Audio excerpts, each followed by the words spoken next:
In 1964, a woman named Kitty Genovese was murdered outside her apartment building in New York, while dozens of neighbors reportedly heard her screams. Almost none of them called the police. Not because they didn't care. If you collapsed on a crowded street right now, here's an uncomfortable fact. The more people around you, the less likely any single one of them is to help. Psychologists later gave this effect a name, and proving it took a real tragedy, a lawsuit, and years of research. Here's where the story gets more complicated than most people realize. The original New York Times coverage of the Genovese case claimed 38 witnesses watched the attack and did nothing.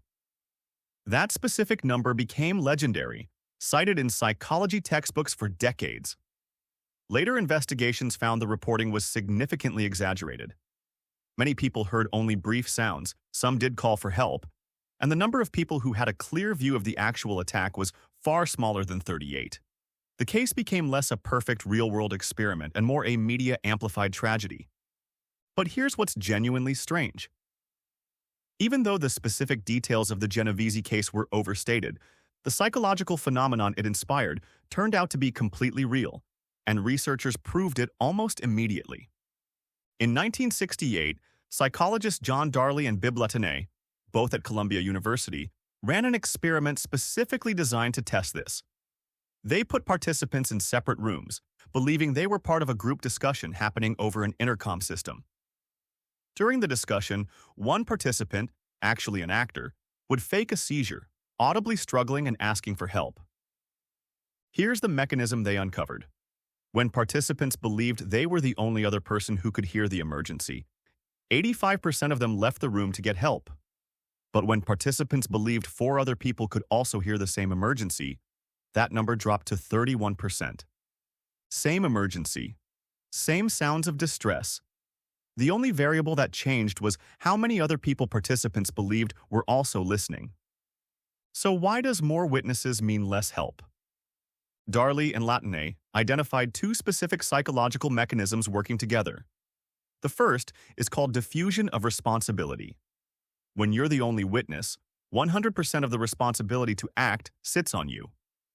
When there are 10 witnesses, that responsibility feels like it's split 10 ways, even though logically the emergency is exactly as urgent regardless of how many people are watching. The second mechanism is called pluralistic ignorance, and this one is arguably even stranger. In ambiguous situations, people look to others to figure out how to interpret what's happening. If everyone around you appears calm, you assume the situation must not actually be an emergency, even if internally you're uncertain. The problem is, everyone else is doing the exact same calculation, looking at you and assuming your calm expression means everything is fine.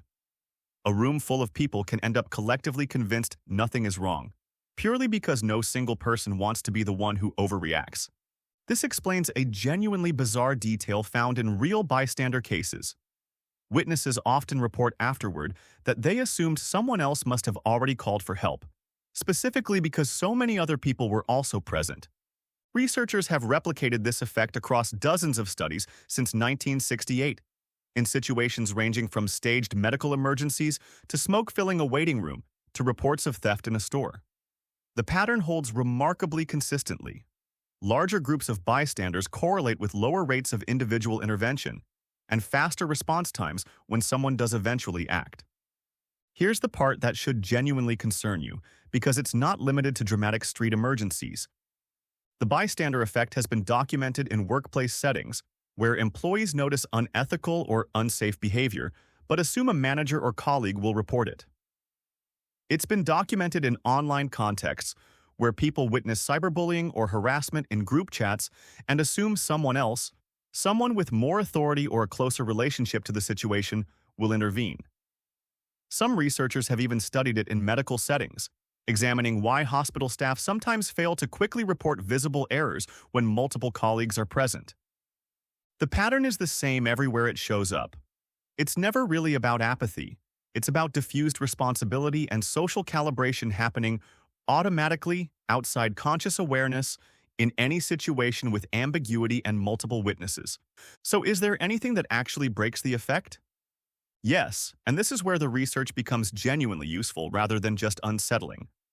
Studies have consistently found that directly addressing a specific individual dramatically increases the odds of getting help.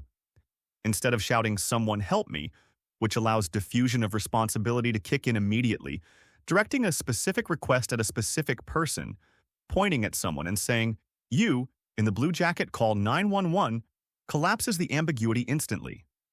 That one person can no longer assume someone else will act. The responsibility has nowhere else to diffuse to.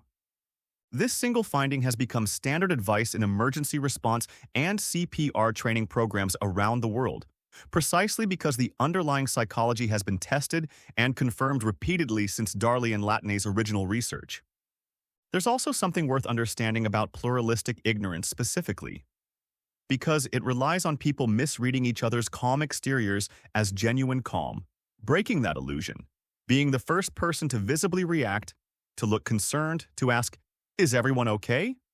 can cascade quickly. Once one person breaks the pattern of assumed calm, others often follow almost immediately, because the social signal has changed for everyone at once. So the next time you're in a crowd and something feels wrong, remember what's actually happening in that moment. Your brain isn't failing you by hesitating. It's running an ancient social calculation, quietly checking how everyone else is reacting, quietly assuming responsibility is shared, exactly the way psychologists have documented in humans for over half a century. Kitty Genovese's case, even with its exaggerated details, accidentally revealed something true and uncomfortable about how groups of people actually behave in a crisis. Not that people are cruel. That responsibility, when spread across a crowd, has a strange tendency to disappear into it entirely, unless someone deliberately refuses to let it.